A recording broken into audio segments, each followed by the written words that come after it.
Police cancel St. John's Santa Claus Parade just 30 minutes before it was supposed to start. 5 people killed in a highway crash in Huntsville, Ontario, 4 of whom were teenagers. Danielle Smith is hoping to challenge the constitutionality of a federal law through a make-believe process that doesn't exist. And despite the ceasefire and the fact that Hamas doesn't live there, Israeli settlers and military have terrorized Palestinians in the West Bank, killing at least 10 this past weekend. Good morning. It's Monday, November 27th. I'm Nora. Here are your headlines.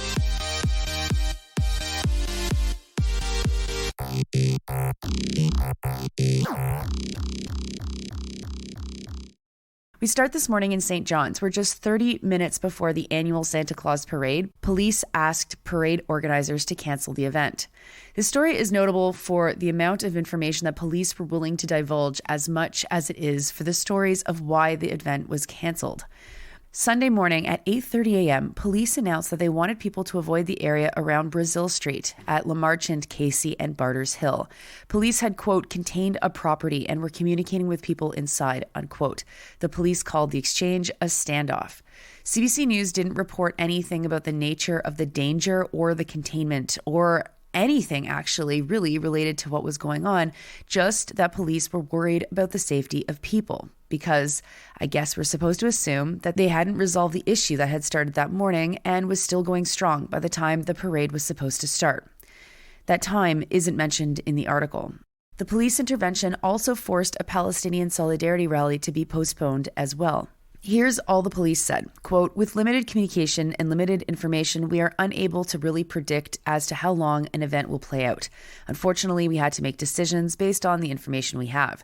We certainly feel it's unfortunate that an event had to be postponed. However, our priority is the safety and security of our community and the safety of anybody who may have frequented that area, unquote. By 4 o'clock in the afternoon, everything was considered clear. Now, it's a very big problem that police give such little information out about, well, pretty much everything. But the bar should be higher for them to make a call that cancels an event that expects to see 50,000 people come into the city. Shuttles were already running for people to get downtown. James Cadigan from the RNC told CBC News that, quote, more information will be provided in the days to come, unquote, which is something that people should pay attention to. Police benefit from being able to do pretty much whatever they want, and canceling an event 30 minutes before it was supposed to start is a massive inconvenience. We have no idea if this was done for actual safety or just because it was easier for the police in whatever was going on at the residence. 3 people were arrested as a result of the intervention. Now to car accident news. 5 people have died in a car crash near Huntsville, Ontario. One of the people who died was driving a Ford SUV. Her name was Jessica Lynn Ward. She was 42 and the mother of 2 teenagers. The 4 others were driving a Mercedes SUV, and all were teenagers between the ages of 15 and 17 years old. They were all from North York and Richmond Hill, which is about a 2.5-hour drive south of Huntsville. The cars were going in opposite directions along Highway 60. The Huntsville Doppler doesn't say who is considered to have caused the crash. Next to Alberta, where Danielle Smith told people who, for some reason, tune into her radio show that she will be using her province's extremely silly Sovereignty Act to protect emitters in Alberta and ensure that they can keep emitting fossil fuels. Ottawa wants the provinces to reach net zero in their electricity grids by 2035. Now, that is actually a really long time from now on the climate change plane, but Danielle Smith says that it's impossible for Albertans and will make electricity unaffordable. On her radio show, she said operators of the electricity grid will face jail sentences if they do not reach net zero, which is frankly a ridiculous lie for the premiers to say. And they will, quote, defend our constitutional jurisdiction, unquote, to ensure that the grid remains affordable. A spokesperson from Stephen Guilbeault's office said that the claim has not been raised to the Alberta Canada Group working on figuring out how to implement net zero. They also said this, quote, Finally, let me put to rest false assertions over jail time for non-compliance with the regulations. This is an outrageous threat. While the proposed regulations do fall under a piece of criminal law, it is totally unrealistic that good faith non-compliance will lead to incarceration. Almost a quarter century of regulation under the Canada Environmental Protection Act demonstrates that non-compliance is addressed with warnings, compliance orders, and gradually larger fines, unquote. Maybe actually though it should be met with jail time because, I don't know, maybe that'll get people to do stuff. Anyway, I digress. The article by Global News' Paula Tran says that Saskatchewan is also refusing to comply with the 2035 deadline, instead saying they'll work towards 2050 as a deadline, which is like, yeah, sure, maybe we'll still have an electricity grid by then that's based on fossil fuel. I don't think so. Don't think so, Scott Mill. Anyway, Tran quotes Professor Martin Olszynski, who says that aside from challenging the constitutionality of a law in court or getting new people elected, there is no way for Alberta to do what it's trying to do here with the Sovereignty Act. The province can't just decide to not allow a federal law to apply to it.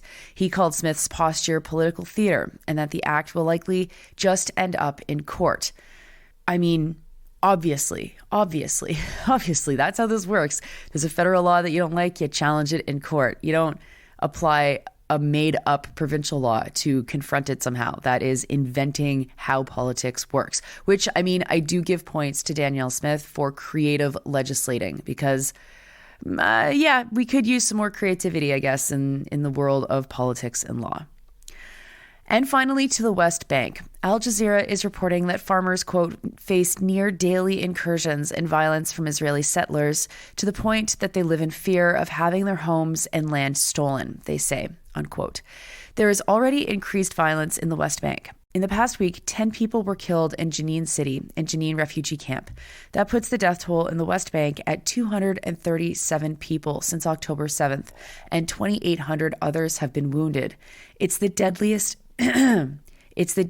year for the West Bank since 2005, when fatalities started to be recorded by the UN. Ayman Assad told Al Jazeera that they can hear attacks on the refugee camp. Kids have been doing school online at home because the Israeli army is blocking roads in the area.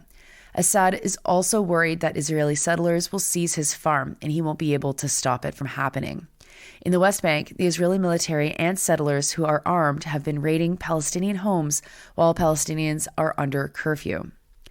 One farm called Milhem had a group of 5 settlers walk in, intimidate the workers, and then steal all of the olives and forced the workers out. They took their cell phones so pictures of them couldn't be taken. Now, the farm is under military control, even though it's in Area B of the West Bank, which is technically the responsibility of the Palestinian Authority. This past weekend, Israeli forces killed 4 teenagers: Ahmad Mohammed Hamad Abu al-Hajja, who's 16, Mahmoud Khalid Mahmoud Abu al-Hajja, who is 17, Ammar Mohammed Faisal Abu al-Wafa, who is 14, and Mohammed Riyad Fatih Saleh Farhan, who is 15. Those are your headlines for Monday, November 27th. I'm Nora. You're listening to this podcast at sandyandnora.com on the Real News Network podcast feed or wherever you get your podcasts. I hope you have a wonderful start to the week, and I'll talk to you tomorrow.